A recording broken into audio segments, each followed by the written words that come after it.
अभी जब दूसरा लॉकडाउन हो गया है तो इसमें इस सिस्टम को और बेहतर बनाने के लिए कैसे उन तक हम लोग पहुँचे, कैसे आर्थिक सहायता उनको दिया जाए, उसके लिए एक ऐप की आवश्यकता महसूस हुई और माननीय मुख्यमंत्री जी के द्वारा हम लोग को निर्देश दिया गया सभी सचिवों को कि आप इस ऐप को बनाएं और उस ऐप का आज हम लोग शुभारंभ करने जा रहे हैं।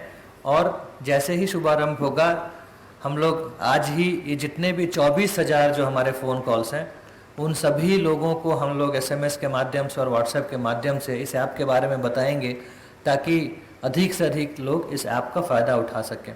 इस ऐप की विशेषता यह है कि ये झारखंड के बाहर जो हमारे लोग फंसे हुए हैं उनकी सहायता के लिए है और वो बहुत ही ऐप को बहुत सिंपल रखा गया है। उनका आधार कार्ड हम लोग उनसे मांग रहे हैं, उसका फ़ोटो, एक सेल्फी मांग रहे हैं जिससे ये क्लियर हो सके कि वो राज्य के बाहर ही है, राज्य के अंदर से नहीं है अभी। और फिर उनका जो ये डिटेल आ जाएगा हम लोग अपने ज़िलों में उसकी पहले कंप्यूटर से मैचिंग कराएंगे, फिर फिजिकल मैचिंग कराएंगे और 1 सप्ताह की अवधि हम लोग उनको दे रहे हैं कि 1 सप्ताह तक सभी लोग आवेदन समर्पित करें और उसके बाद उनको सहायता राशि जो है आधार बेस्ड PFMS के माध्यम से उनके अकाउंट में, उनसे अकाउंट नंबर भी हम लोग मांग रहे हैं, उनके अकाउंट में उसको पहुंचा दिया जाएगा। कि हम लोग जो बाहर लोग फंसे हुए हैं हमसे संपर्क करने का उनका एक माध्यम था दूरभाष, जो पहुंचना बहुत सुगम नहीं था। तो एक हम लोग ऐप दे रहे हैं, इस ऐप को डाउनलोड करके वो सहजता से हम तक पहुंच पाएंगे और इस ऐप में वो अपना आंकड़ा भरेंगे और उसमें कुछ चीज़ों की पुष्टि की जाएगी ताकि उनकी वैधता और को सत्यापित किया जा सके। जैसे कि उनका लोकेशन, जियो लोकेशन वो राज्य के बाहर का होना चाहिए, उनका जो नाम है उनके आधार के जो आंकड़े हैं उसके नाम से पूरी तरह मेल खाना चाहिए, उनका जो बैंक का अकाउंट है वो हमारे राज्य के अंदर होना चाहिए और उनकी जो मोबाइल संख्या है वो वैध होनी चाहिए जिसका हम लोग OTP के माध्यम से उसका सत्यापन करते हैं जी। तो अभी एक बार सत्यापन हो जाने के बाद ये आंकड़े हमारे पोर्टल में चले आते हैं और उस पोर्टल के बाद हम लोग फिर उसकी प्रोसेसिंग करते हैं, वेरीफाई करते हैं और PFMS पर भुगतान के लिए आगे उसको देंगे। एक मूवी है तो इससे ये इसकी सारी कार्य प्रणाली स्पष्ट हो जाएगी। हम लोग एक इस पे बता रहे हैं कैसे आप आधार कार्ड का फ़ोटो और अपना जो सेल्फी है वो कैसे डालेंगे। इसके बाद जब अगला स्क्रीन आएगा तो उनसे कुछ आंकड़ों को भरने के लिए कहा जाएगा, जैसे वो किस गृह जिले से हैं, उनका गृह प्रखंड क्या है, उनके पंचायत का नाम क्या है, उस लाभार्थी का लिंग क्या है और उनके पिता पति का नाम क्या है। फिर इसके बाद उनकी आधार की संख्या हम मांगते हैं और अंत में एक घोषणा भी उनसे लेते हैं कि वो स्वेच्छा से अपनी आधार संख्या को दे रहे हैं ताकि वो जो आधार एक्ट है उसका हम लोग पूरी तरह अनुपालन कर पाएँ। आप देख पा रहे हैं इसमें ड्रॉप डाउन लिस्ट है, गृह जिला का नाम और प्रखंड और उनका पंचायत, ये सब कुछ स्वतः ही आ रहा है। इसको चुनना काफ़ी आसान है, तो काफ़ी आसानी से कोई जो थोड़ी भी समझ रखता है वो इसको भर पाएगा। ये सारे आंकड़े इसमें भरे हुए हैं पहले से, कुछ लिखना नहीं है उनको, सिर्फ चुनना है उनका जिला क्या है, प्रखंड क्या है और पंचायत क्या है। फिर अपना वो नाम डालते हैं, ये नाम उनका जैसा आधार कार्ड पे नाम है वैसा ही होना चाहिए क्योंकि इसकी जांच हम लोग करते हैं। हमारा आधार से इंटीग्रेशन है इस ऐप का और वो देखता है कि आधार नंबर सही होना चाहिए और जो आधार के डाटा में नाम है वही नाम यहाँ भी होना चाहिए। इसके अलावा पिता और पति का नाम है और लिंग है। ये जो एक आम तौर पे किसी आवेदन के लिए लिया जाता है वो सारी सूचनाएं इसमें है। बहुत कम है, सिर्फ नाम, पिता पति का नाम और लिंग, इतना ही, और आधार संख्या।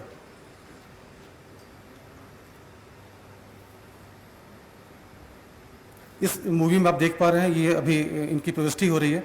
हमने थोड़ा इसको स्लो किया है ताकि ये स्पष्ट तौर पे दिख पाए कि क्या भरा जा रहा है। ऐसा ख्याल रखा गया है कि कोई भी किसी भी स्तर के लोग हों वो इसको भर पाएँ।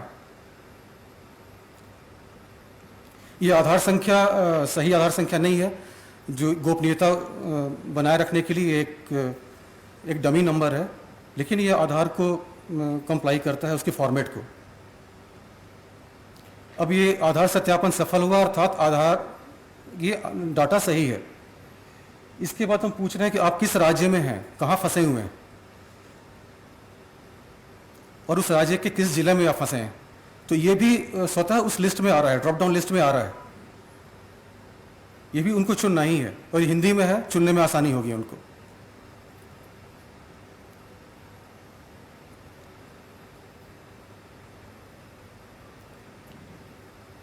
एक बार ये जहां फंसे हैं उस राज्य का नाम और उस जिले का नाम डाल देने के बाद, हालांकि इसका बहुत ज़्यादा महत्व नहीं है, महत्व उनके जियो लोकेशन का है। जब वो फोटो अपलोड करेंगे तो उस फोटो के साथ उनका लोकेशन भी जाता है, और हमारा जो सारा वैलिडेशन है, हमारी सारी जांच की प्रक्रिया वो जियो लोकेशन पे ही आधारित है कि वो हमारे राज्य से बाहर के होने चाहिए। ये एक कंडीशन है जो हम लोगों को पूरा करना है।